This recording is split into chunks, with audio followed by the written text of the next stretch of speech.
you ready to learn how to actually start a virtual assistant agency in 2026? Now, in this video, I'm going to break down the different steps that you would need to take if you are thinking of starting your own virtual assistant agency as someone who has had one for the last 6 years. I'm basically going to break down step by step intentionally what I would have done if I had to start all over again. Now, the first step is the most important step, which is shifting your brain cells mindset from someone who is employee mindset to business owner mindset. And this is a key thing and a mistake that I also see over and over again when it comes to a lot of virtual assistants who end up starting their own virtual assistant agencies, is they kind of just stumble into it. Like, they have too many clients who want their service, who want to work with them.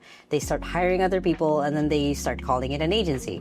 But the key thing that kind of stops them from really growing is they still have an employee mindset. Is if you are going to be starting an actual business, you need to shift from someone who you are working with a client to you are servicing clients, you're giving them a particular outcome, or even just shifting to the part where you're not the one who's supposed to be doing the work.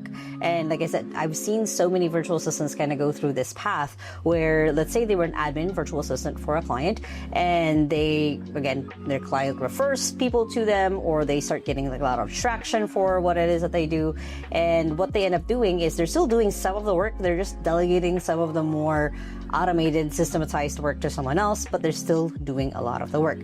When you are going to start a virtual assistant agency, your main focus as the business owner is to make sure that it runs and it grows. That's basically it. So you're making sure that you're getting the right people to actually do the work. You're making sure that the clients are a good match for your business, and you're also making sure that the business can run without you. So what that really looks like is you're looking at things not from the day-to-day of what needs to be done in the daily. You're starting to look at projects wise, what does that look like? Or client-based wise, what does that look like?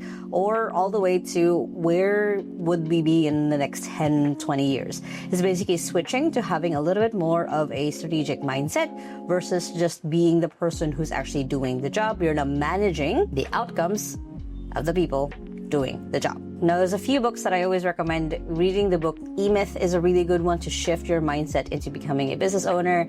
And I could name so many other books, but the main key part here, and if you want to ignore everything else that is on this video, it's that you have to start by shifting your mindset from being an employee to becoming a business owner, and the rest of this will make sense. Now, next step, start with a problem. And what I mean is, what is the specific problem that you're trying to solve for your client?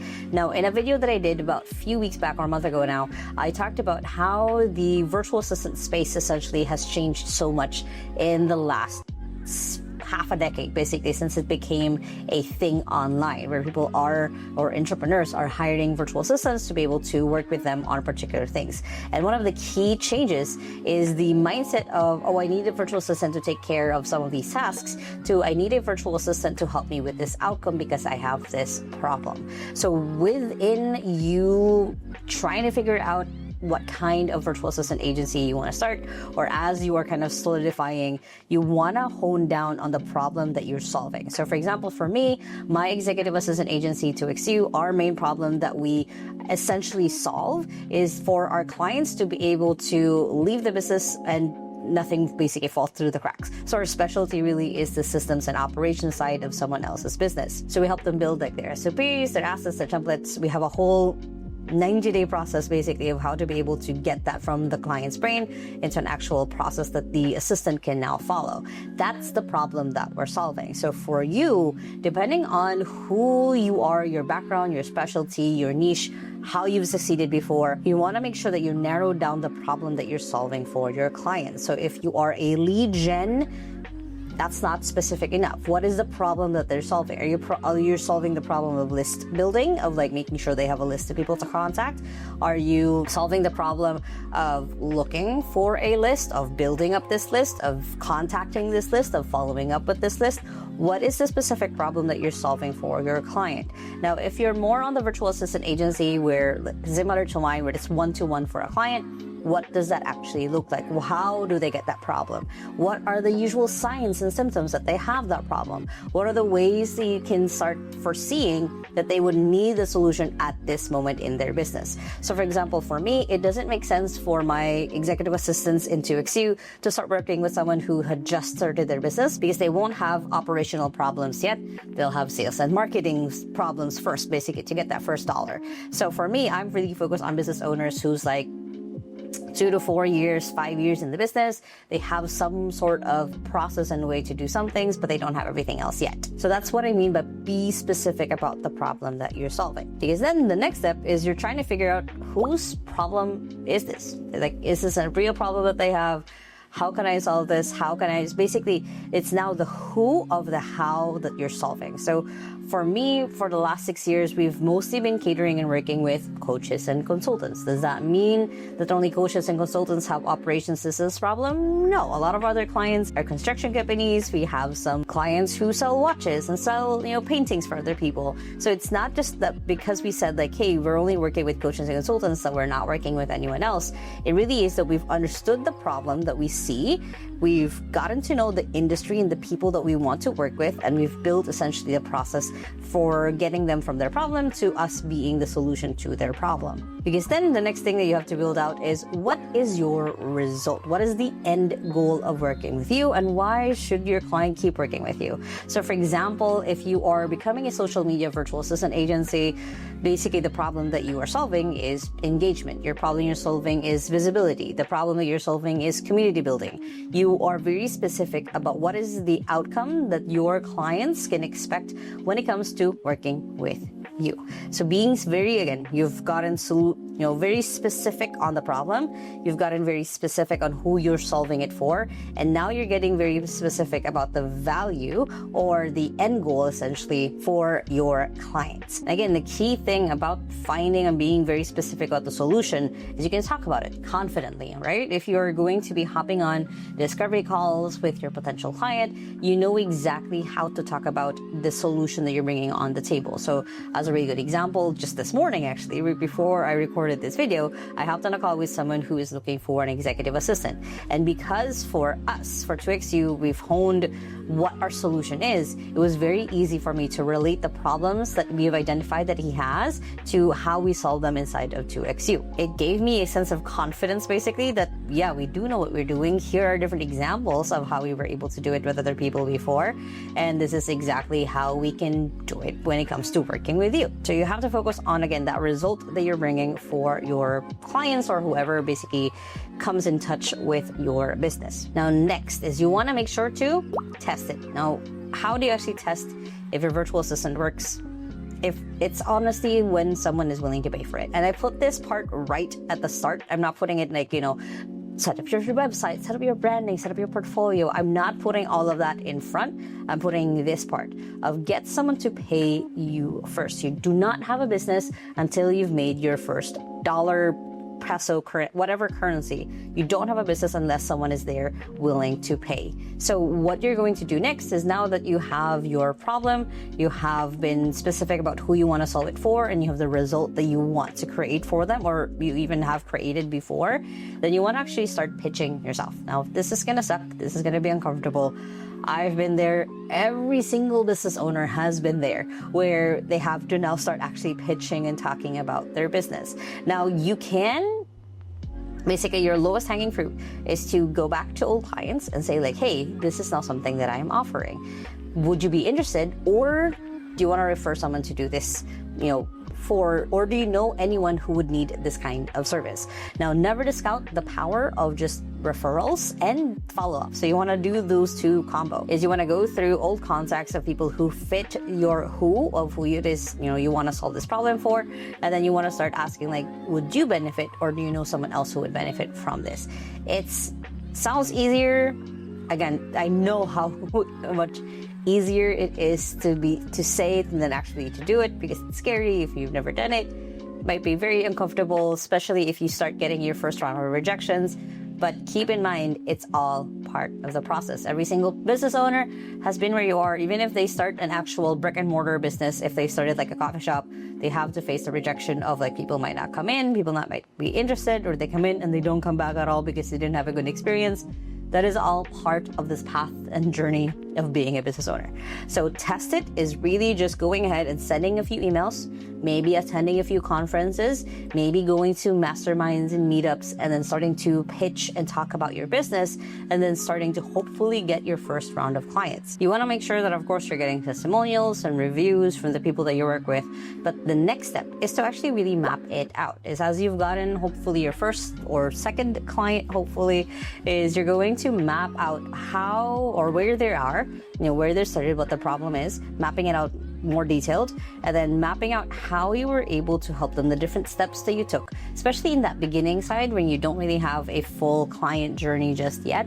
Mapping out and documenting, week 1, we focus on this. Week 2, we focus on this. Week 3, we focus on this. You want to map out your customer journey because this is going to be your bread and butter. This is going to be one of the ways that you are going to stand out. This is one of the ways that's going to make it easy for you to get clients. This is one of the ways that makes it easy for other people to refer you as well. So mapping out what that looks like from the moment that they start, they pay you, what can they expect? Next week, what can they expect? Then the week after, what can they expect? When can you deliver on the results that you said you wanted to deliver? So for example, for us, it's, having a second brain assistant with systems. We typically take about 90 days to 6 months to get to that point. Usually, if it's kind of gotten to 6 months and we still haven't been able to deliver, that's very much on us. Something's not working, something might be broken. But for us, it's that 90 days to 6 months. We work with the executive assistant and the client to be able to get them the results that we promised. And then for you, that might look different. That might be, within 2 weeks, you've actually been able to deliver 6 months of content for them if you're a social media agency. So depending on what that looks like and what the reality of it is like for you, that might shift, that might change. The whole point of it is that you are able to document how each process goes. If it does really well, if it fails, if it sucks, if it does amazing, then you're able to still document that whole process with your client. Next is basically then just ask for referrals and then start the whole cycle all over again. Of ask them hey, now that you've experienced this, who do you think else would be really good fit for this? And then ask the next and the next and the next. You might create a referral process or a system where hey, if this person keeps working with us, you get this much percent, or within the first 6 months, you get a really good percentage of how much they pay for us. Depending on what that looks like for you and what makes sense for you and your business, you want to make sure that there's a way for people to talk about you and your business, an easy way to talk about you and your business, and be able to refer people back. The next step is to just share your story. And what I mean by this is talk about the hard parts. Talk about the wins. Talk about the mundane. Talk about the behind the scenes. You don't have to build your company's brand overnight and just make it this big thing right away and launch 10,000 Facebook ads. The point of it is to just do it gradually, to do it slowly by just sharing either your founder story or sharing it through the business's Facebook or Instagram or LinkedIn page. The point is that you have some sort of backing to the story that you're telling, that you're weaving, that you're giving people glimpses of how it is to work with you. And the key thing here is not even to get discovered or to get known. The key here is to gain confidence for you that every single time you're in a call with a potential client, every single time you're in a room of other potential clients, or every single time you might just be in a random meetup with friends, you can talk about your business because you've practiced, you've gotten better about when it comes to just pitching yourself, pitching the business, talking about what it is that you do. You are building up essentially kind of something that will later be used as AI data when it comes to just putting up pieces of content about what it is that you do, how you guys are building things, how you guys are going things. I love it when people build in public. Those are one of my favorite people that I follow, is when they start a company or business from scratch and they talk about it. They talk about the journey. They talk about the hard parts. At least that's for me. That might look different for you and the industry you're in, but what I want to make sure that I emphasize here is that you're sharing your story, because then that's what attracts people to wanting to work with you. That gets people to know, and want to work with you. So whatever that looks like for you of sharing your story, just a post, a Facebook video, an Instagram reel, whatever that looks like, you are the founder, so you want to make sure that you're talking about your business. Next is you want to build out your systems. And these are things like you're building out your standard procedures, your assets, your templates. I have a whole list of basically 70 something assets that you need in your agency. I'm still building it up. If you're interested, feel free to subscribe or follow me in any platforms. I'll release that sometime in the next year. I'm not sure yet when, but I'm building up essentially a little bit of an accelerator program for agencies. But the point of this part, the main key result that I'm building with it, is that you have systems in place where if you got sick, or if you had a family emergency, or if you're just taking a vacation in Japan, things can keep running without you. This is the key thing about building out your systems. I have a ton of other videos on that, but that is essentially a big thing about building out your agency, because the last step on this is franchise it. And what I mean by this is, imagine you were a McDonald's, Filipinos Jollibee.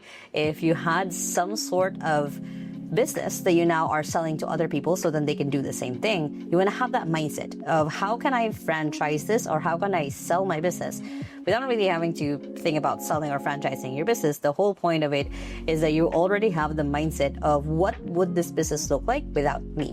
What would this business look like as I start scaling it further beyond myself? What would this business look like if tomorrow we got 10 clients and we had to hire 10 other people?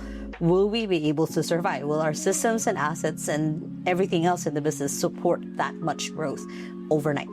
So you want to start looking at different parts of your agency and how can I grow this? How can I build this? How can I make this better? How can this scale beyond me? Now, I have created a custom GPT for you guys that will walk you step by step through that whole process. You can grab it and check it out below in the description. And of course, if you like this video, if you want me to make more videos like this, make sure to hit the thumbs up button right there. Comment below other questions, videos you want me to do in the future as well. I would love to know. And if you still haven't yet, make sure to hit the subscribe button right there so you don't miss any of my videos every Sunday on how to grow yourself online, especially with AI.